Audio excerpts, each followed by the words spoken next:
This session, we invite a couple to discover who their partner is, discover their partner's otherness, which is a shock to many of us that our partner is not an extension of ourselves. Couples have difficulty experiencing each other because most of us, like most of us, live inside our own heads, and we listen to our own voices. And all of us live in an illusion that other people see the world the way we see it.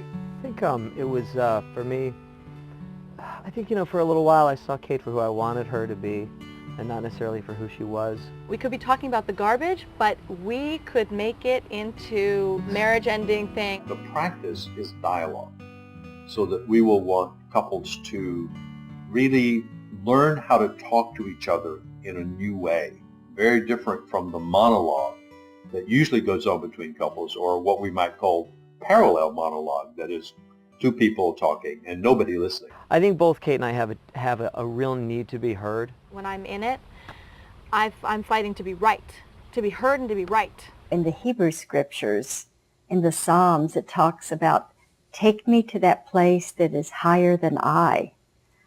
That you meet God when you go to the place that is higher than I, which means learning to understand your partner's life, your partner's journey, your partner's feeling. The dialogue process has 3 steps: mirroring, validating, and empathizing.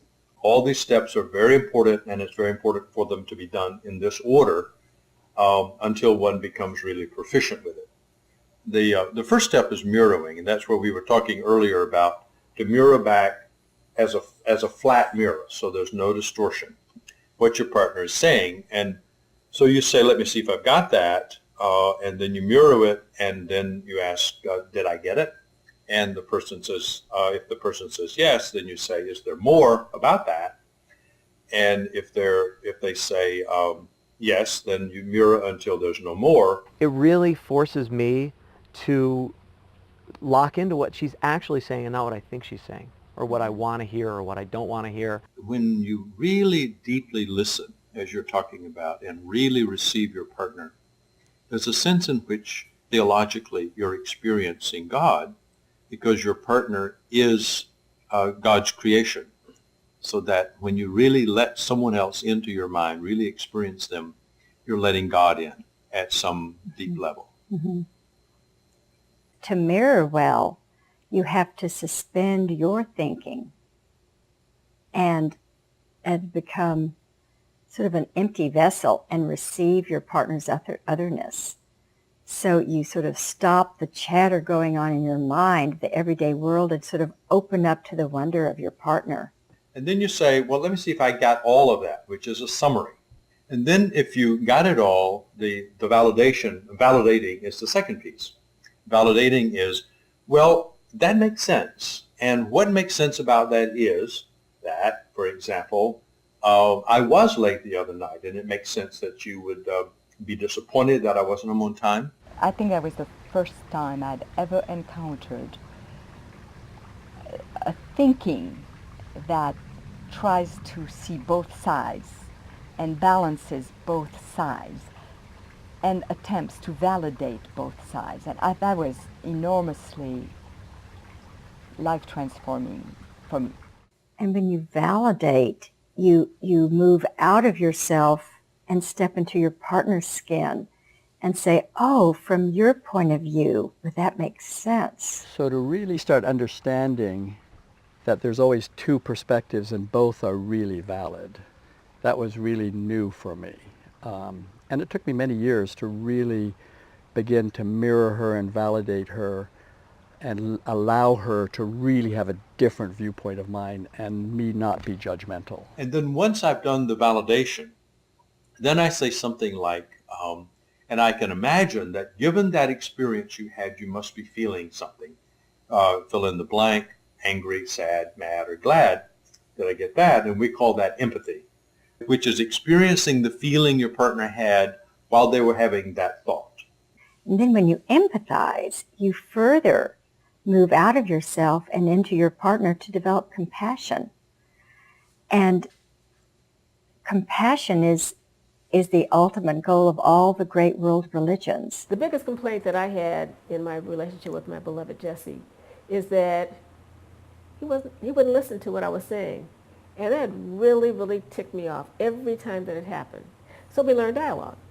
So during dialogue, I was just ecstatic that I finally felt heard. And then it was time for me to be the listener. And I found out that I wasn't a good listener either. The dialogue process provided us with a safe structure to do that.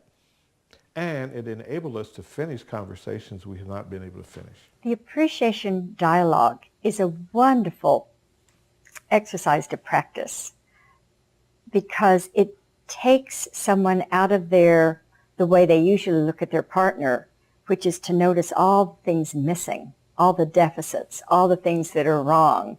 And I used to notice everything that Harville did wrong and remember it. But if I change the question to what do I appreciate about Harville, I move into a completely different part of my brain, and I suddenly start looking for different things. And when I think about what he has done and what he does do, I do get filled with appreciation.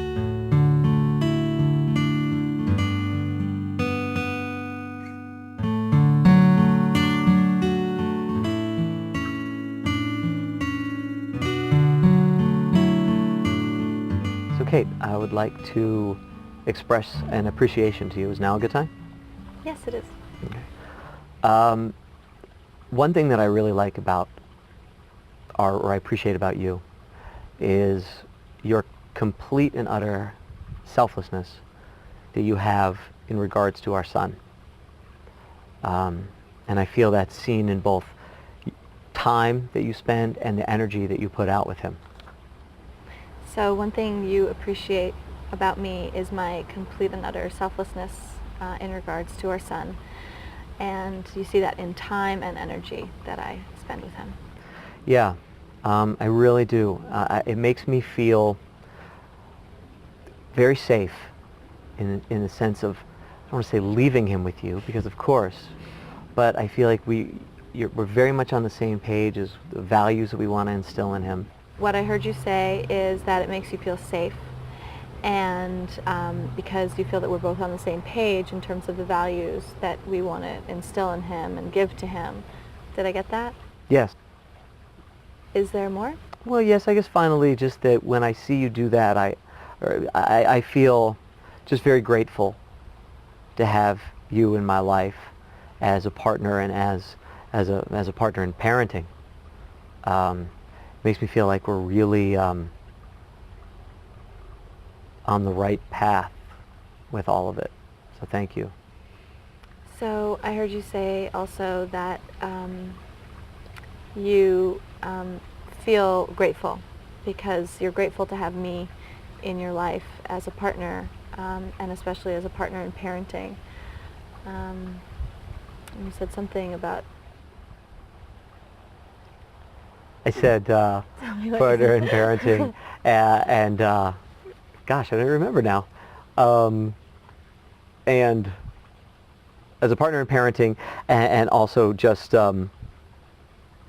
knowing that we're just on the right path. Right, and so you also said that we were partners in parenting, and that we were on the right path.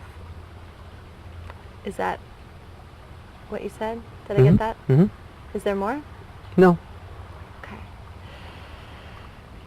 So let me see if I've got all of this. So in summary, what you said was that one thing you really appreciate me is my selflessness, both in time and energy, and my commitment to Emmett. And that because your schedule is so busy, you feel really safe and comfortable that knowing that I'm with him all the time and I'm giving to him, that I'm taking him places, and I've always got sort of a schedule of plan of something to do with him. And that you are very grateful. You're grateful to have me in your life, and you're grateful to have me as your partner in parenting. And it makes you feel like we're on the right path together. Did I get that? Is that a Yeah, good summary? that is a good summary. And also I just want to make sure about the instilling values in him, compassion, love, all those things. Right, and you also said that we're on the same page together in terms of instilling values and compassion and love in him. Is that a good summary? Mm-hmm. You make sense.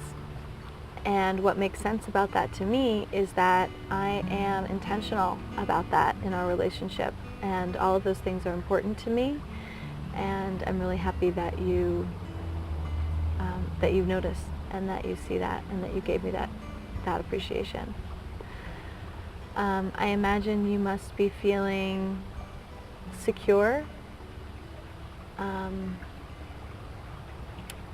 and happy